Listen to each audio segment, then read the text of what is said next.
my name is Nicole and I make videos on personal growth, mindset, and productivity.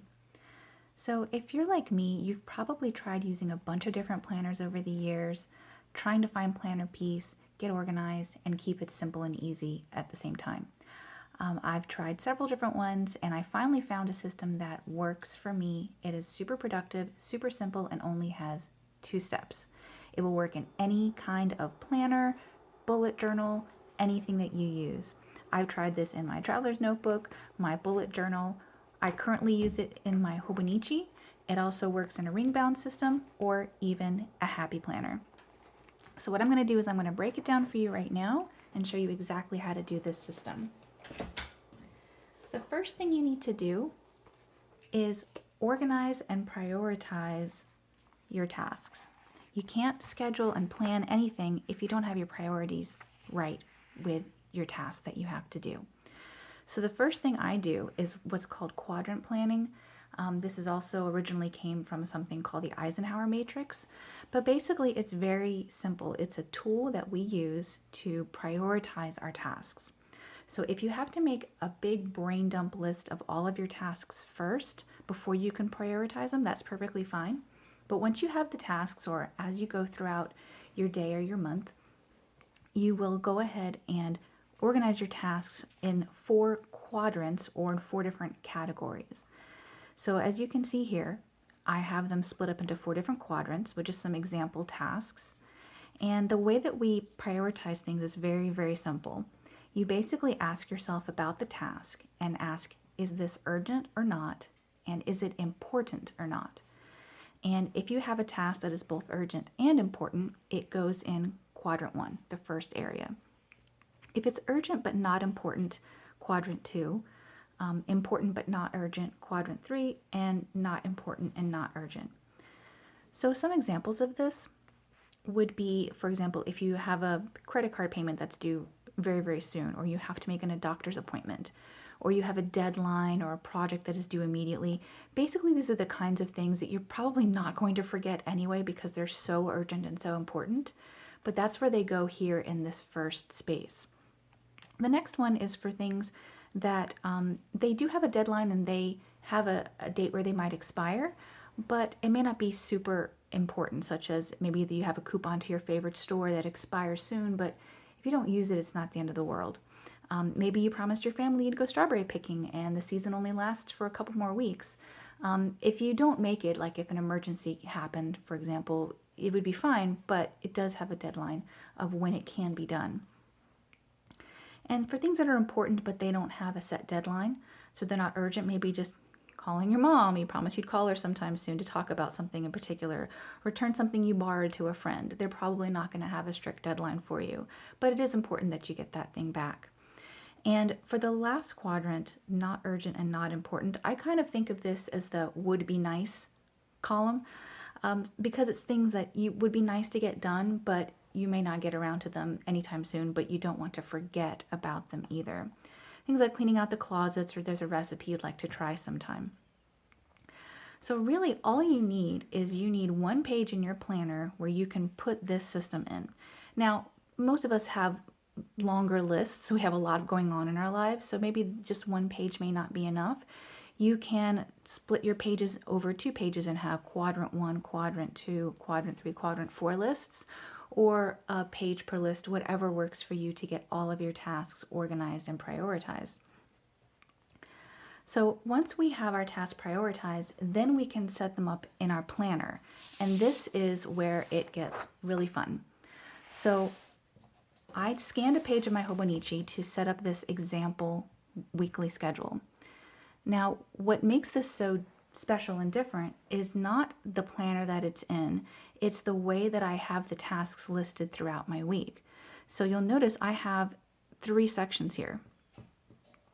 And the first section is computers and calls, things that need to be done on the computer or phone calls that need to be made, things that need to be done at home, and then errands or appointments, things that are done outside of the home.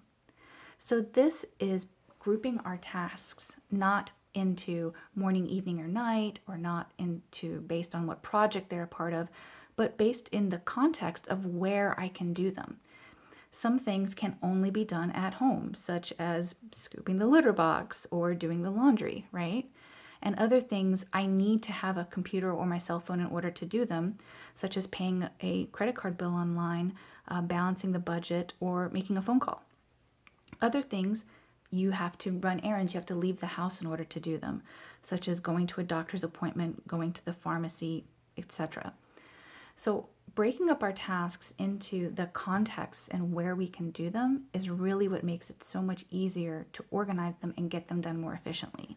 That way, you can pay the water bill and then also on the computer make your meal plan for the week all at once, or one after the other.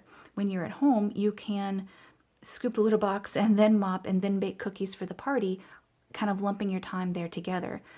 Not only does this keep you from running around and going back and forth, but it lets you kind of block out your time according to where you will be or what things you need. Now, I made my home section a little bit wider than errands or being on the computer, but the great thing about this is you can adjust this to what your needs are. If you are a stay-at-home mom, most of your tasks might be done at home, so your home section might be a little bit wider or a little bit bigger. Whereas someone who maybe works in an office all day, their home section could be smaller and they might have more errands to run and more appointments to do. So really you can adjust this however you like. And if your life is a little bit different, like maybe you're a student and most of your work that you need to get done is done at the library or at a student center, that could be your list instead of home. And you may not have as many errands to run. So the idea is that to create, I say no more than 3 contexts of where you need to get your work done or your tasks accomplished, and break them up and make them bigger or smaller depending on what your needs are. Before, my home section was a lot smaller when I was working in the office, and now that I'm working from home, it's a little bit bigger because I'm doing more things around the house. So that's one way you can do that. And then additionally, I have a section on the left for tasks. Most planners are going to have the weekly spread and then one extra space for tasks or notes or something along those lines. And of course, in a bullet journal, you can create it however you'd like. And then here, I like to put some of the tasks that are generally in quadrant 1 and quadrant 2, but maybe they don't have a set time yet. So for example, picking strawberries, I'd like to see if I can fit it in sometime this week, but I haven't scheduled it yet, but I'll put it here. Buying a birthday card for the birthday party that's on Saturday is here as well. There isn't a set time it needs to be done. I'd like to schedule out my more important tasks first, the things that do have deadlines or dates or errands that need to be run, and then I can fill these in as I go throughout the week. And what I like to do is with my quadrant planning, I will actually set one up at the beginning of each month. So at the beginning of the month, I sit down, I set up my planner for the month, and I create my quadrant list.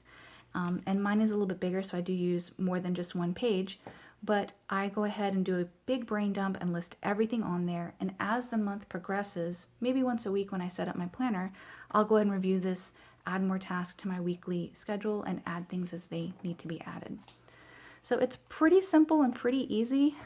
I've been using this system for years and I really, really enjoy it. And again, the best part is it works in any planning system, any brand of planner that you could possibly use. So I hope this was helpful. If you have any questions or comments about this, please let me know. If any of this looks a little familiar, if you're into productivity stuff, I did get some of these ideas from different programs and books that I've read, and one especially, Getting Things Done by David Allen.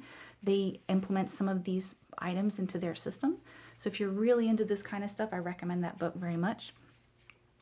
But that's it for now. Let me know if there's any other topics you'd be interested in or any other productivity hacks that you can also share with the rest of us in the comments. I'd love to read them. Thanks so much.